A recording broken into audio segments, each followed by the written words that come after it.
Good evening. We are going to see a flow chart here. The flow chart below gives information on a systematic method of writing task 2 essays in IELTS.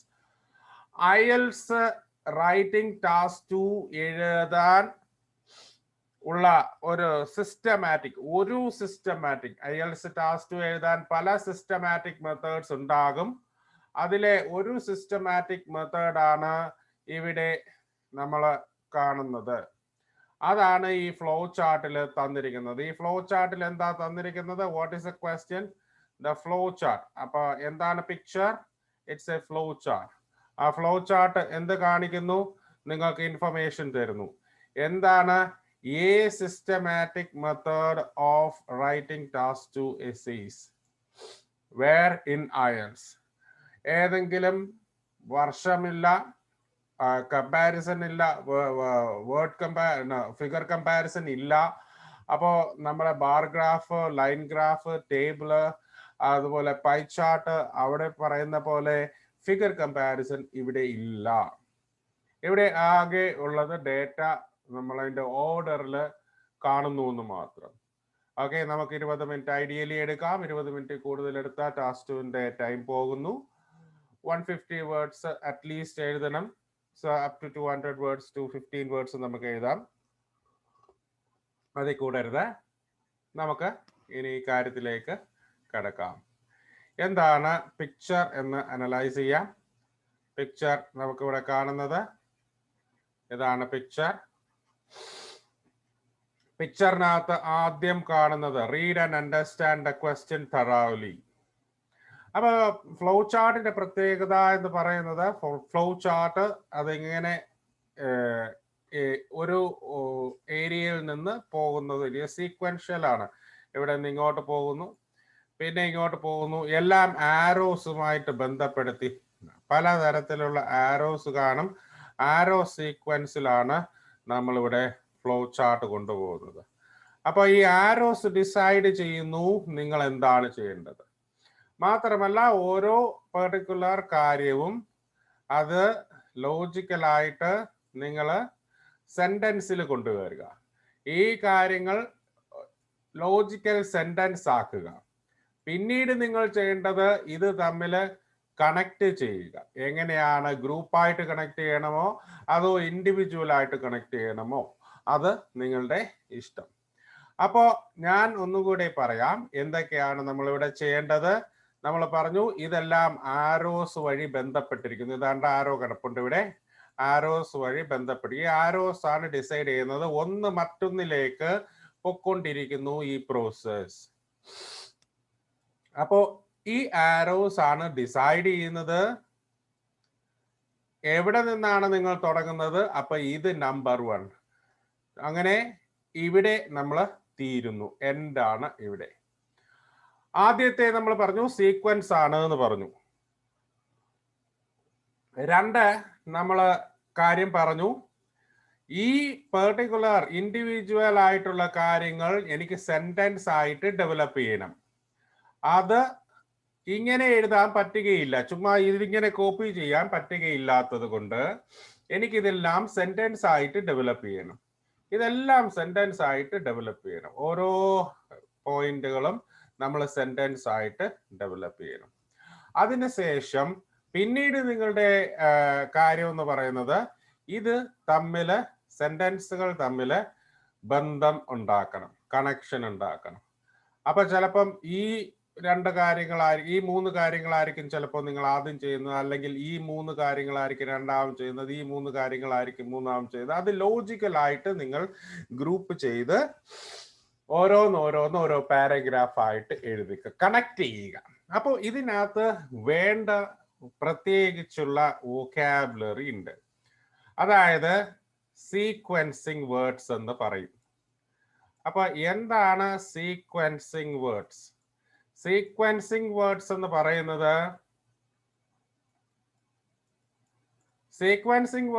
പറയുന്നത് firstly, example ഞാൻ പറയുന്നു, firstly അല്ലെങ്കിൽ at first, second, ഇങ്ങനെ ഉള്ള സാധനമാണ് sequencing words. Next, then, after, before, ഇങ്ങനെയൊക്കെയുള്ള words നമ്മൾ എവിടെ ഉപയോഗിക്കുന്നു? ഫ്ലോ ചാർട്ടിൽ ഉപയോഗിക്കുന്നു. എന്തിനാണ് ഈ സീക്വൻസിങ് വേർഡ്സ് ഉപയോഗിക്കുന്നത്? സീക്വൻസിങ് വേർഡ്സ് ഉപയോഗിക്കുന്നത് നമുക്ക് കൃത്യമായിട്ട് അത് കണക്ട് ചെയ്യാൻ വേണ്ടിയിട്ടാണ് സീക്വൻസിങ് വേർഡ്സ് ഉപയോഗിക്കുന്നത്. ഓക്കെ, സോ നമുക്ക് അത്രയും കാര്യങ്ങൾ കൃത്യമായി മനസ്സിലായി. അപ്പൊ എൻ്റെ വൊക്കാബുലറി ഇവിടെ ഏറ്റവും ക്രൂഷ്യൽ വൊക്കാബുലറി വേറെ ഒന്നുമല്ല, സീക്വൻസിങ് വേർഡ്സ് ആണ്. അപ്പോൾ എത്രത്തോളം സീക്വൻസിങ് വേർഡ്സ് നിങ്ങൾക്ക് പഠിക്കാമോ അത്രത്തോളം സീക്വൻസിങ് വേർഡ്സ് പഠിച്ചേക്കുക. ആ സീക്വൻസിങ് വേർഡ്സ് എങ്ങനെയാണ് ബെറ്റർ ആയിട്ട് ഉപയോഗിക്കുന്നത് എന്ന് പഠിച്ചു കഴിഞ്ഞാൽ ഫ്ലോ ചാർട്ട് എങ്ങനെ എത്രയും നന്നായിട്ട് എഴുതാം എന്ന് മനസ്സിലാകും. ഇതാണ് നമുക്ക് ഇപ്പോൾ കാണാനുള്ളത്. അപ്പോൾ നമുക്കിതിൻ്റെ കാര്യത്തിലേക്ക് കിടക്കാം. എല്ലാ ചാർട്ടിലെയും പോലെ ഈ ചാർട്ടിനും ഒരു ഇൻട്രൊഡക്ഷൻ ഉണ്ട്. എന്താണ് introduction? Various steps involved in writing IELTS Task 2 essays in a systematic way are sequenced in the given flow chart. അപ്പോൾ ഞാനിവിടെ പറഞ്ഞു,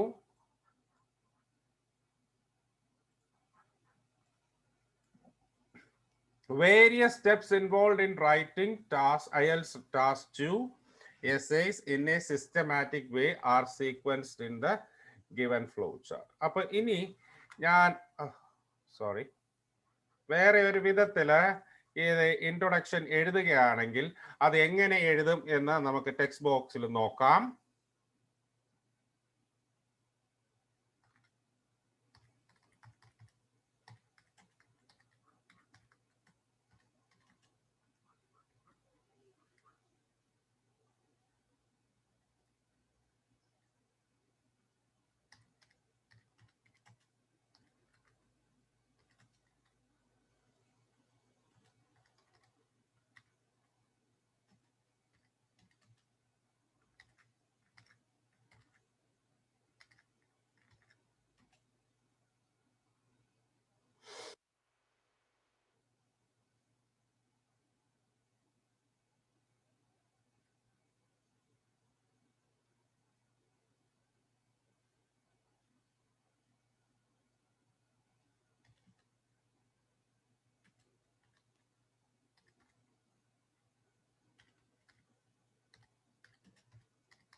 അപ്പോൾ ഞാനിവിടെ എഴുതിയിട്ടുണ്ട്. അപ്പോൾ അങ്ങനെയല്ല എന്നുണ്ടെങ്കിൽ നിങ്ങൾക്ക് ഇങ്ങനെ എഴുതാം.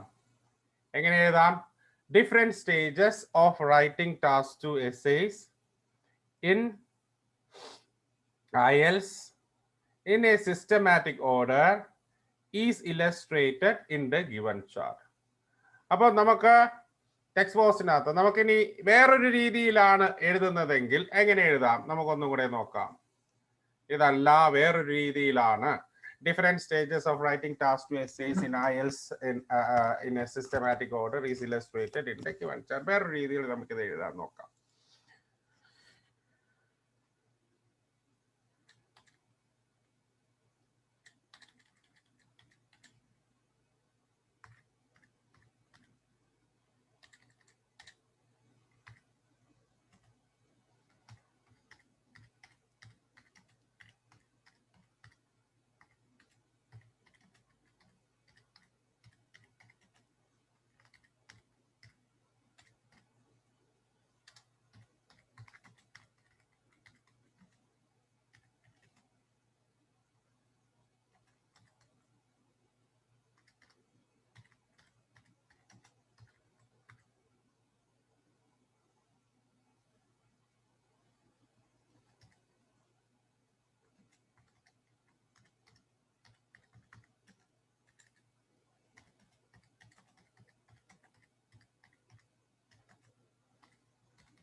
ഞാനിവിടെ എഴുതി a specific method of writing IELTS essays in a systematic way is sequenced in the given flow chart.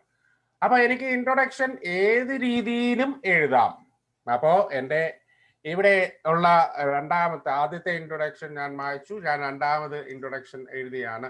അപ്പൊ 3 തരത്തിൽ ഞാൻ ഇവിടെ ഇൻട്രൊഡക്ഷൻ പ്രസന്റ് ചെയ്തു. അപ്പോ ഇൻട്രൊഡക്ഷൻ എഴുതുക എന്നുള്ളത് ഒരു വലിയ വെല്ലുവിളി അല്ല. ഇൻട്രൊഡക്ഷൻ എന്ന് പറഞ്ഞു കഴിഞ്ഞാൽ ആ ക്വസ്റ്റ്യൻ കോപ്പി ചെയ്ത് വെക്കരുതെന്ന് മാത്രമേ ഉള്ളൂ. അതിനകത്ത് എന്താണ് പിക്ചർ, എന്താണ് ആ പിക്ചറിൽ വരുന്നത് എന്ന് നമ്മൾ മനസ്സിലാക്കുക. അപ്പോൾ ഇൻട്രൊഡക്ഷൻ കഴിഞ്ഞു, ഇനി ആ ഓവർവ്യൂയിലോട്ട് പോകാം. ഓവർവ്യൂവിൽ പറഞ്ഞേക്കുന്നത് overview it is clear that the whole process is systematic and time based. അപ്പോൾ സിസ്റ്റമാറ്റിക്കും ടൈം ബേസ്ഡുമാണ് ആ ഹോൾ പ്രോസസ് എന്നാണ് പറഞ്ഞേക്കുന്നത്. അപ്പോൾ ആ ഹോൾ പ്രോസസ് സിസ്റ്റമാറ്റിക് ആണ്, ടൈം ബേസ്ഡ് ആണ്, വേറെ ഒന്നുമില്ല പറഞ്ഞേക്കുന്നത്. അപ്പോൾ നമ്മൾക്ക് കാര്യം മനസ്സിലായി. ഓവറോൾ എന്ന് പറയുന്നത് കൺസൈസ് ആയിട്ട് പറയണം. അത് ആ പറയാൻ പോകുന്നതിന്റെ ഹെഡിങ് ആയിരിക്കണം. ആ ഹെഡിങ് പറഞ്ഞേക്കുന്നത് എന്താണ്? സിസ്റ്റമാറ്റിക് ആണ് മൊത്തത്തിലുള്ള പ്രോസസ്സ്. അത് മാത്രമല്ല ടൈം ബേസ്ഡുമാണ്. അപ്പൊ അത് നമുക്ക് ഒന്ന് റീഫ്രൈസ് ചെയ്ത് നോക്കാം. നമ്മളുടെ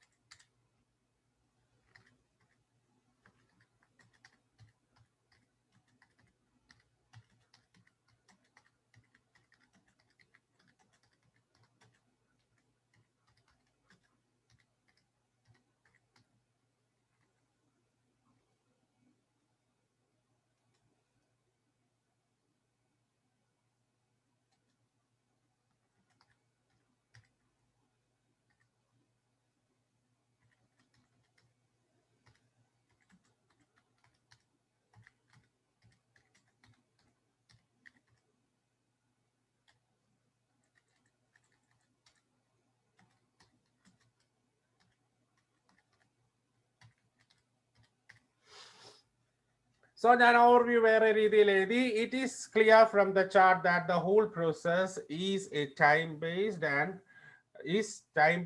ആൻഡ് സിസ്റ്റമാറ്റിക്. ഈസ് എ വേണ്ട, is time based and systematic. അപ്പോൾ ഞാൻ അതും എഴുതി. അപ്പോൾ ഇൻട്രൊഡക്ഷൻ എഴുതി ഞാൻ, പിന്നെ എന്തെഴുതി? ഓവർവ്യൂ എഴുതി. അപ്പോൾ ഇനി നമുക്ക് അടുത്ത കാര്യത്തിലേക്ക് കടക്കാം. ഇനി നമുക്ക് കാണുന്നത്, it is clear from the chart that there are 6 crucial steps prior to writing task 2 essays which range from 9 to 15 minutes. അപ്പോൾ നമുക്കവിടെ എന്താണ് സംഗതി എന്ന് നോക്കാം.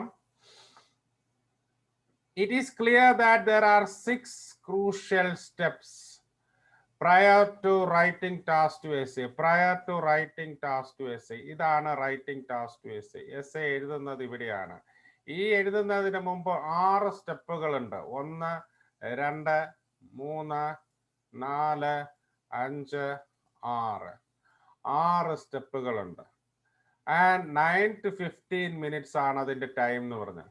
9 എന്ന് പറഞ്ഞാൽ 2 + 1 3, 3 + 2 5, 5 + 2 7, 7 + 1 8 + 1 9. ഹയർ 3 + 2 5, 5 3 8, 8 + 3 11, 13 15. അപ്പോ 9 to 15 minutes ആണ്. Minimum time 9, maximum time 15 minutes. 6 സ്റ്റെപ്പുകളുണ്ട്. ടൈം എടുക്കേണ്ടത് 9 മുതൽ 15 മിനിറ്റ് വരെയാണ് എന്നാണ് അവിടെ പറഞ്ഞേക്കുന്നത്.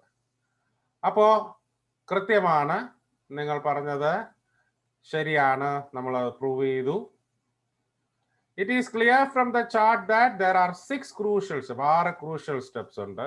Prior to എന്ന് പറഞ്ഞാൽ സീക്വൻസ് വരുമ്പോൾ അതിന് മുമ്പ്, ബിഫോർ എന്ന് പറയുന്ന പദമാണ് ഈ prior to എന്ന് പറയുന്നത്. Prior to writing task 2 essays.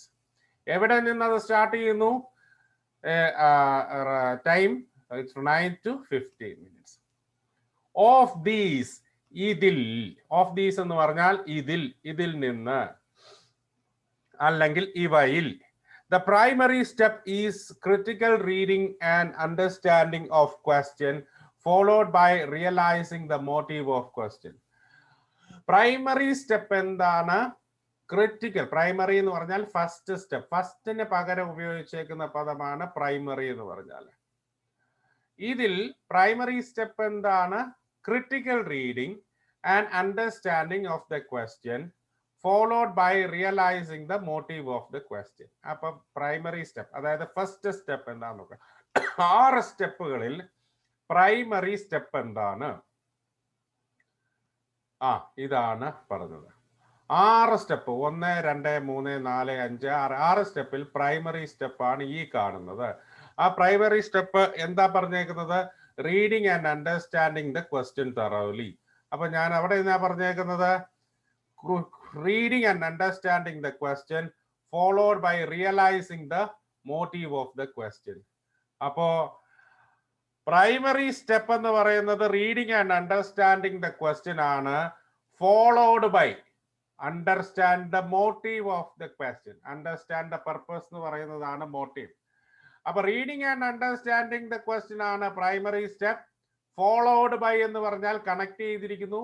Followed by understanding the motive of the question, understand the purpose. അവിടുന്ന് ഞാൻ കുറച്ച് ചെറിയൊരു മോഡിഫിക്കേഷൻ നടത്തിയിട്ടുണ്ട്, അത്രയതല്ലേ. അപ്പൊ ഈ 2 കാര്യങ്ങൾ കണക്ട് ചെയ്തു, അത്രമാത്രം. 6 സ്റ്റെപ്പുകൾ എസ്സേ എഴുതുന്നതിന് മുമ്പുണ്ട്. 9 മുതൽ 15 മിനിറ്റ് വരെയാണ് അതിന്റെ ദൈർഘ്യം.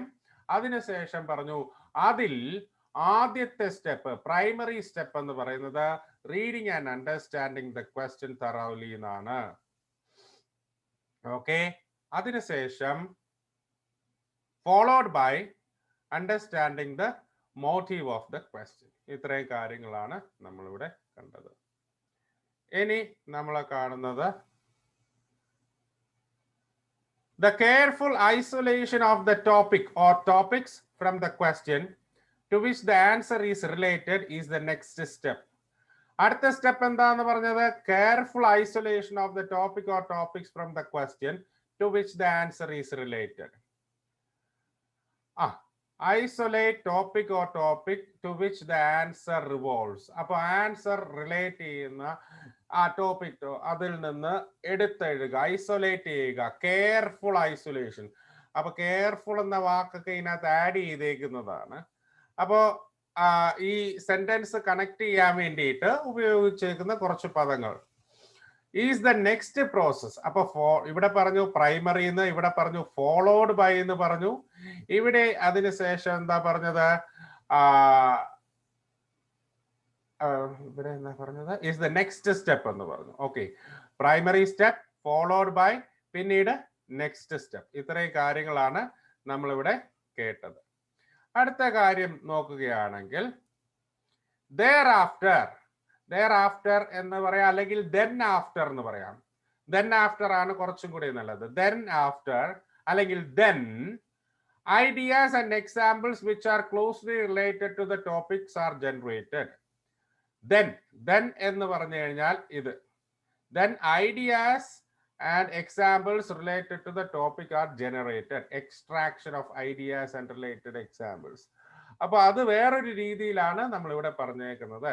ഈ പറഞ്ഞേക്കുന്ന ബുള്ളറ്റ് പോയിന്റ് വേറൊരു രീതിയിലാണ് പറഞ്ഞേക്കുന്നത്. അപ്പൊ അതെങ്ങനെയാ പറഞ്ഞേക്കുന്നത്?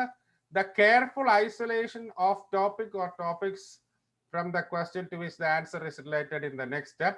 then അപ്പൊ അതിനുശേഷം അല്ലെങ്കിൽ then after ideas and example which are closely related to the topic are generated. Okay, അപ്പൊ നമ്മൾ 4 പോയിന്റിൽ എത്തിയിട്ടുണ്ട്. ഇനി 2 എണ്ണം കൂടി ഉണ്ട്. The time allotment for these 4 steps is between 7 to 11 minutes. ഈ 4 സ്റ്റെപ്പ് 7 to 11 മിനിറ്റ്സ് ടൈം ആയതുകൊണ്ട് പറഞ്ഞു. Minimum time 7, maximum time 11. ഈ 4 സ്റ്റെപ്പ് തീരുമ്പോൾ 7 മിനിറ്റ് മുതൽ 11 മിനിറ്റ് വരെ ആകുന്നു എന്ന് പറഞ്ഞു. അപ്പൊ ആദ്യത്തെ സ്റ്റെപ്പ് പറഞ്ഞു reading and understanding the question ആണ് പ്രൈമറി സ്റ്റെപ്പ് എന്ന് പറഞ്ഞു, അല്ലെങ്കിൽ ഫസ്റ്റ് സ്റ്റെപ്പ് എന്ന് പറഞ്ഞു. Followed by understanding the motive of the question എന്ന് പറഞ്ഞു. അതിനുശേഷം isolating the topic is the next step എന്ന് പറഞ്ഞു.